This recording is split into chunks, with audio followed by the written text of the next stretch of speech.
And so today I'm just going to talk about a little bit of the research demonstrating what many of us have seen, that the pandemic and maybe everything else that's happened in the last couple of years has impacted libido and sexual function in those people that we see.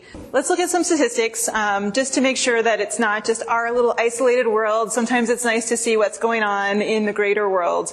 And so in the US at least, about a third of people in a relationship experience some sort of conflict associated with the pandemic, more than usual, right? There's going to be some usual things that happen here and there. What happens with the sexual response cycle?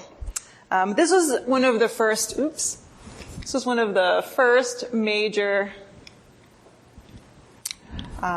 studies on what happens, and it's pretty simplistic and not really accurate, but I think for a lot of people this is still what they think happens, which is basically you get excited, then you have the orgasm, that's a little peak there, looks vaguely phallic, and then you're done.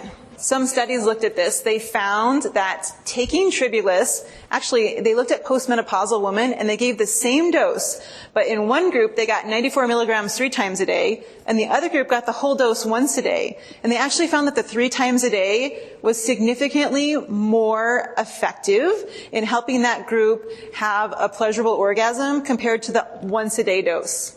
The difference between regular and gelatinized. So gelatinized is cooked, so to speak. So, which is also how maca was traditionally eaten and consumed. And it's more bioavailable when it's gelatinized. And so that would be a better product to buy, to use in food. Some recipes won't specify. And in theory, I guess if you're cooking like cake with maca flour, by baking your cake, you're cooking it. But I usually just tell people to use the gelatinized. The word sensual comes from using the 5 senses. And so I think that it's fun to remember how enjoyable it can be for one or multiple people to just smell flowers, look at plants, just experience the taste and the smell of different things and be out in nature together. And so sometimes I'll give people an assignment, like, I want you to go out into the world, into the forest, wherever they're at, and go find this flower and smell it with your partner.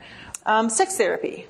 That can be really helpful, right? Especially if there's different types of expectation between a couple.